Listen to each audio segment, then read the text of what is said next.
Hello, everyone, and welcome back to the Mental Theory Podcast. I'm your host, Cheyenne, and welcome back for episode 4, or welcome if you're new. Like I said, I'm Cheyenne, and the fact that we're on episode 4 is kind of crazy. This podcast, we're covering my my outcome number 2 that includes the nervous and endocrine systems. But this I want to talk some because we don't have any guests and it's not the first podcast where I was introducing myself. So I don't know, let's see. What should we talk about? I'm going to talk. Oh, I have auditions coming up. Actually, that is a stressor right there for a lot of musicians. Auditions for especially classical musicians. Dude, auditions are the worst. And this year, so bad because we don't have our center because it's not in an actual building for ourselves. We have to share it. We are renting it actually, but we didn't have it last Thursday and Friday, and we don't have it the Thursday and Friday coming up. And our audition tapes, because we record them, they're due the Sunday. Not I'm recording this on Saturday, not tomorrow Sunday, but the Sunday after. The 1st of June, they're due. And oh my god, though, I will say, I practiced for an hour. I played them through. Oh my god, I'm so proud of myself. Didn't think I'd be as good as I am at the moment. Don't know why. I'm doing great, but I don't have my teacher to record them with this time because we don't have a center or a place to record them. So that's going to be stressful, and we have to do it all in one take this time. The last few years, we've been able to do them, cut them, which is great, so we can send in our best tape. But, I understand why they're getting us to do it in one take. We were supposed to, but the conductor of the provincial orchestra that we had to re-audition for, our teachers, so he was very lenient, but this time it literally said in the email, I think, or something that they sent out for it, literally said all in one take, which makes sense. So it's like an audition, but it's just recorded. Anyways, that was the reason why I never did in-person auditions. Kind of like one now. Anyways, let's see. So the nervous and endocrine system, I hope I'm saying that right. Endocrine, I think it's endocrine. Endocrine? We're going to say endocrine. So nervous, we get nervous. What can I say? I get nervous before concerts, especially auditions, like we were talking about earlier. Auditions is a great point for this episode, actually. Though what I'm about to say doesn't really help with auditions, like communication, not really.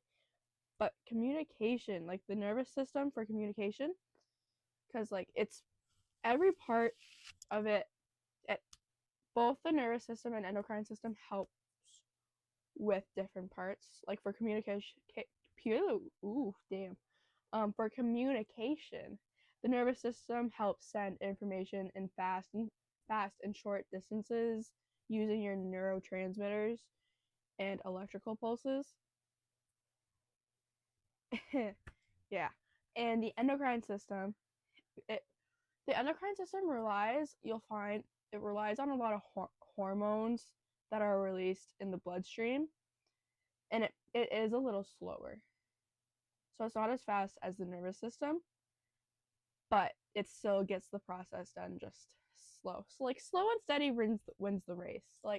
During an audition, you'd rather go slower with better quality. Anytime, actually, you'd rather it's slower and better quality over fast and not that good quality. Your response coordination. Your nervous system, it coordinates the responses, your reflexes and your muscle contractions. I don't know. I feel I'm pretty sure this is the same thing, and this has nothing to do with music, really, but I'll be sleeping, and then my body wakes itself up to have a muscle spasm in my calf. I have no idea why it does that, but it does, and it hurts so bad because I'm like belly down, like the leg it's happening to. Usually it's my left leg. It's like spasmed out and it hurts so bad. Glad it's never happened to my arms, because if it happened to my arms, I would be screwed because my legs hurt for the next 2 days, and I don't know why. I don't. Maybe it's because I don't exercise. I don't exercise, especially my legs. So that might be why. And your endocrine system for your response coordination, it's in charge of processing the like your metabolism and your reproduction system for your females, especially. Some males a little bit, not as obviously not as much as the females, because like the reproduction system is more, I from what I know, it's more focused towards females because of like childbirth and all that stuff.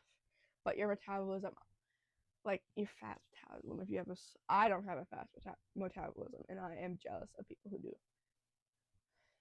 Obviously. Anyways, stress. Gotta love that stress, you know? For your nervous system, it's fast and short-term actions. So, like, you know. And then the endocrine system, it releases cortisol, which affects the body for longer periods of time. So, like, for your nervous system would do, like, the concerts, like, beginning of concerts, you're, like, your nerves then, your stress then. And then, like, your stress for school, which you'll have for the rest of your life as long as you're in school, the endocrine system would be that. Like, especially in music school, I find, like, the auditions you have to constantly do, and then all the performances you have to do, that I know people there in that, and I know they stress out. That's why I'm not going to music school. I would love to, but I don't have the confidence in myself to audition in front of a panel, because you have to audition in front of a panel, I think, with music school. Unless, like, maybe, like, Juilliard, you might be able to do a video audition. I don't know. I haven't checked because I know I'm not doing it. So specifically your nervous system, what it is, it's like the neurons, like your neurons on your brain. It's like the building blocks of our body's communication system, which is why it's such a big part in the communication. Like, your nervous system does so much for the communication. It's way better than your endocrine system. For neurons, if you don't know what they are, they're bundles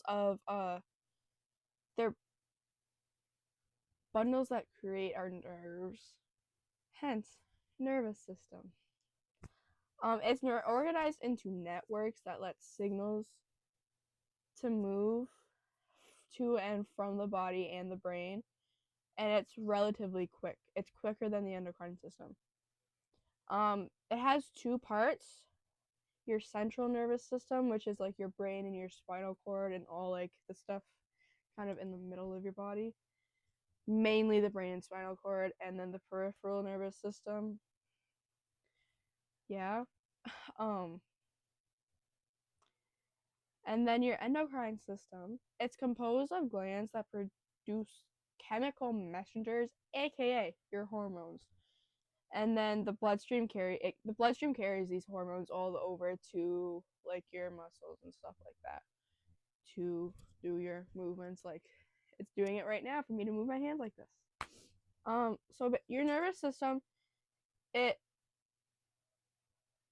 your endocrine system is definitely more like hormonal and does like most of your movement, and your nervous system, from what I've learned, this is my own like conclusion, your nervous system is like your thought process, kind of, because it's helping sending information like to and from like your brain, and it's the fastest way to do it.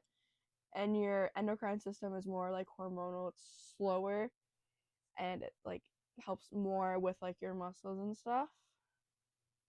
That's what I took from that. And like, it helps endocrine system, how we connect it to music, because you have to connect it to music for this to count. It like, let's see, how do I explain it? With music, like, especially like people who play instruments, and I'm not just counting like, your classical musician and That, I mean, like your rock musicians who play instruments, your pop musicians who play instruments, anyone that plays an instrument, because you're constantly moving, especially like those riffs, like in Bohemian Rhapsody by Queen, that riff, because we played a Queen concert in March of this year, and we did it last year too, for last season. Um, that we had the guitar riff near the beginning of Bohemian Rhapsody. That one. Sorry, that was bad. Anyways, we had that one, and the movement of my fingers were not catching up. So my endocrine system, from what I've learned, isn't as fast, which is what like this whole thing is. It's not as fast as your nervous system. Um, and then your nervous system, in the name, it's your nervous system is like you're more stress and like in your brain. So like the stress in the nervous system, like how you deal with stress in your nervous system is, I've said that a lot, sorry. But it's more fast and short term, like short term periods of stress. Like a test you have to study for, and you're stressed for it that you have like tomorrow, like in 2 days. But yeah, I think this episode is gonna it's a relatively short, so I just kind of want to talk because I've hit what I want. Actually, let's all learn something together because I have the link. I gave myself the link because I knew I wasn't gonna remember it all, but I did learn. Um, they work together, your endocrine and nervous system, but they both have different parts. It's kind of like a quartet or an orchestra because you all have different parts, but you're all working together to make this wonderful, usually, piece of music. Sorry, my posture is like terrible. Holy crap. But yeah, it's all working to make a beautiful piece of music, and your nervous and endocrine system are all working together to make, like, to function, for your body to function. That's the overall, like, they work to overall conclusion of nervous and endocrine system together. It's all working together to make your body literally function. So it's one of the reasons why your body is functioning as of now. Let's see. Fun fact with the central nervous system specifically, because it's the brain and spinal cord, it's vital to human life and function. So if that's, obviously, if you did not know that, I'm sorry, that's not the greatest. Your education's not that great. But you should know that the brain and spinal cord are like vital to you living. You have protective barriers surrounding them, like the bones, like your skull and like your actual spine is protecting them, and tissue, like menogens. I think that's how you say that. I never took biology, so I never really learned any of this. I didn't take like any of those body courses or anything to do with biology because it's not my thing. I rather chemistry. I love chemistry, actually. Goes chemistry for me. It goes chemistry, physics, and biology. I never took biology, and I will never take biology ever. And I don't have to take biology anymore, so we're good. The brain and spine are suspended in cerebral spinal fluid. Like, you guys know cerebral palsy? I think I know it's like a lack of that. I do believe I learned that correctly a few years ago. The peripheral system, it's composed of nerves that are extended beyond the central nervous system, and it's actually bundles of axons from neuron cells. And then these range from they range from small to larger ones. Obviously, they're not that big. They range from, like, the larger ones are like large enough for the human eye to see. The smaller ones you can't see with the human eye. Like, you need a microscope. That's what that's called.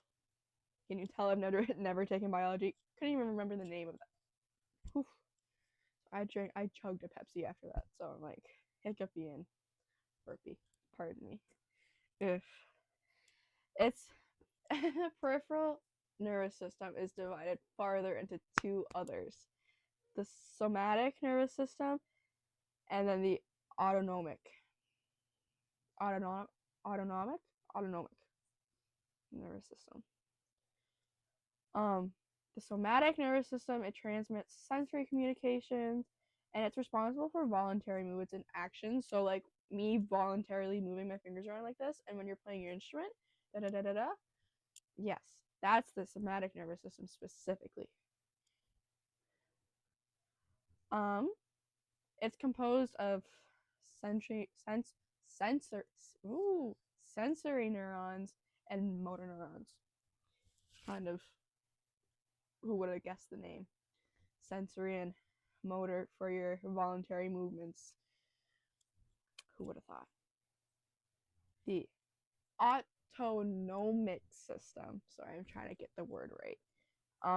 It controls your involuntary movements, such as like your heartbeat and you breathing. Like right now, I am breathing heavily because I am nervous. Why am I nervous? I don't know. And I'm talking a lot, so like it's a lot. I'm breathing a lot less because I don't know why I do that. I just do. It also like your digestion and your blood pressure. Those are all involuntary movements that your body does to keep you alive. It's involved in like your emotional responses, such as like when you're crying or like you sweating because you're freaking sweating from the concert hall that you're in because of the light shining on you and you're on all black. That's my experience with that. I sweat a lot. Like it's really bad. Like not so much on my forehead. Like I'll get oily, but like my armpits. Sorry, you might not want to hear this, but my armpits sweat like crazy. It's so bad. Anyways, this is also subdivided into the sympathetic nervous system and then the parasympathetic nervous system. So basically the nervous system is separated into like friggin' 8 to 10 different parts. I think like 8 if I'm doing something like that. Multiple different parts. The sympathetic nervous system controls the body's response to an emergency, like say you have to go, you see someone. Oh, I'm not going to talk about that. I don't know if they watch this, but I'm not going to talk about it. But say you see someone having a seizure, your body goes into an emergency mode and you like go to help them. When the system is aroused and your heart and breathing rates increase, that's that's when you begin to sweat and stuff. That's your sympathetic nervous system. The parasympathetic nervous system, sorry, it balances the sympathetic system. Like after a crisis or danger has passed, it helps calm yourself down. I think I just spit. It helps calm yourself down by like slowing your heartbeat and your breathing rates, and like it resumes your digestion because it does stop for a period of time when you're like in a like emergency mode, like go mode, to help, and it contracts your pupils and stops sweating. Okay, now we're moving on to more explain the endocrine system and give more examples of what. These are just coming off the top of my head when I read it. These examples, I don't have this written. I'm literally looking on a web page right now. Anyways, I am learning something. I could totally write a PowerPoint on this if I tried. The endocrine system, it's composed of glands that secrete chemical messengers known as your hormones, like we said before, which your bloodstream carries to organs and tissues to regulate your functions, like your metabolism, your digestion, your blood pressure, and your growth. Mine has stopped. I have not grown for years. That sucks. I get teased all the time. I'm the oldest and one of the shortest in my Miramichi orchestra. Sucks. Teased all the time. Not even joking. Like Sharon, we had the last episode, teases me nonstop. She's taller than me. Annika doesn't tease me as much, like the one in the episode before. She doesn't tease me as much. She is way taller than me though. So I am 5'4". They're all taller than 5'4". Very sad. I'm telling you. Sucks. I'm sure some of you know what it's like to be the shortest and the oldest. I would hope.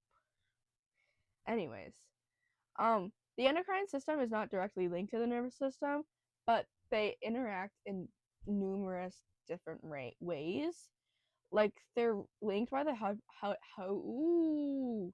I do know this word. I learned about this a little bit ago in different classes. The hypothalamus. Can never speak though. I can't understand anything. It's a tiny collection of nuclei at the base of the forebrain that controls an astonishing it controls a certain like a big amount of like your human behavior, which includes your emotional and stress responses. So maybe I had that backwards. Oh, it's also involved in basic drives such as like your sleep, hunger, thirst, and the frig is that libido, libido, libido. We're going libido. So I have that background backwards. You would think your nervous system is more based towards your emotions. Apparently not. Your endocrine system is more your emotions. Your nervous system is more like your movements. So if you go to do a test on this, think of it backwards. So if you think nervous and your emotions, nope, other way around. Little tip. That's why I always have to find a way to, when I do any sort of test, whether it's like a music theory test or it's like a test on like science, psychology, I have to find a way for myself because I don't really study. I don't know how to study. I've never had to study in my whole life. I didn't have to study all throughout middle school and the first 2 years of high school. When I got to grade 11, I should have started studying a little. I still had good grades. Like, I'm still getting, I think, honors. But, yeah, never had to study, and it's kind of going to bite me in the butt in college. So, I've been trying to teach myself to little techniques, like, connecting little things. Like, reversing that. The hypothalamus controls the pituitary gland, and I said that on the first shot. Let's go. It regulates the release of hormones from other glands in the system. And don't forget, you can't forget that the endocrine system is not a part of the nervous system. They just help each other. They work together as a team to keep your body functioning. But yeah, they're separate systems, but they help each other in important ways. They keep each other going to, like I said, keep you alive and running and kicking. Because, you know, we want to keep kicking around to get all these great experiences that a lot of us get. Like me going on tour around Atlantic-ish Canada, the more Atlantic side of Canada. That's going to be great. I'm actually so excited. Like, I can't even, oh my goodness. I'm so excited. For Easter, my mom got me, because they got Nickelback tickets because my siblings have never been to a real concert. So my mom and her boyfriend got tickets to go see Nickelback, but it just so happened to be when I am gone. I think I'll be in like, I don't know where I'll be at the time. Not here though, that's for sure. So they just gave me the amount of money that they paid for the tickets. It would have paid for my ticket. Not yet, because I kind of have a bad spending habit. Especially today, I was so inclined to start spending because I had such a bad day at my job, my other job. It was so bad. Like, everyone, in my opinion, should work in retail. They should work in retail and do something with music because those things will prep you for the world. Because holy crap, music stresses you out, and then you get yelled at. So I got yelled at for something I couldn't control. Told a guy he couldn't return something he didn't have proof of purchase. I can't return it without proof of purchase, even if it is a brand for the place I work at. Can't return it without proof of purchase. And he was like yelling at me. Well, it's your effing product. I can't get it any effing where else. And I'm like, I would get your manager if I had time, but I'm not. And then he would walk out and then walk back in and start swearing at me again and walk out, come back in, read like that for, I'm not even joking, 2 minutes. Like, like, he was an older man too. How insecure do you have to be to yell at a 17-year-old about a $13 product. He even mentioned to me that it was a $13 product and that I was making a big deal about a $13 product when I was just sitting there, like, not sitting, standing there, like, well, I'm not the one making a big deal about it, am I? It's $13. I'm sorry, but like, if you're so upset about $13, I'm sorry. Not to sound rich, I am not rich. Not to sound like that, but there's something wrong. If you want to return your products, keep your receipts, because he even said that this happened before. Learn to keep your receipts. Like, seriously. Anyways, this episode, I quite enjoyed it. This episode was a little different because we didn't have like a guest, and it wasn't the first episode where we were like talking about experiences. This is the first episode where we kind of really dive straight into it.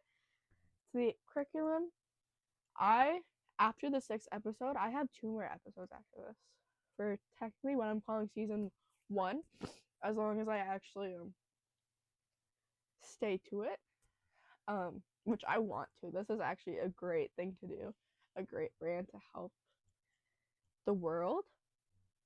So I hope you enjoyed that. I can't wait for season 2 when we actually just start talking about experiences.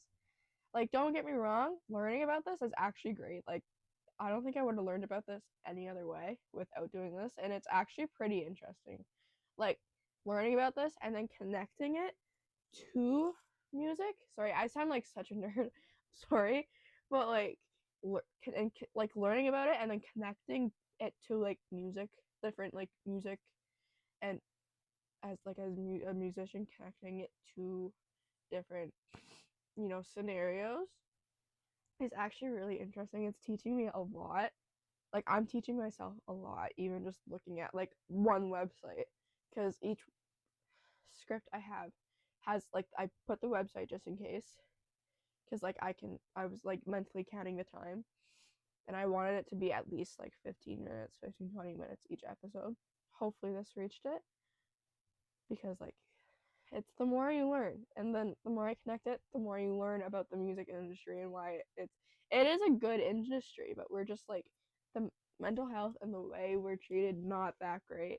So like, if we do our part and help, donate, and just like acknowledge it, it could very well make a difference, and we won't lose our musicians to mental illnesses and stuff.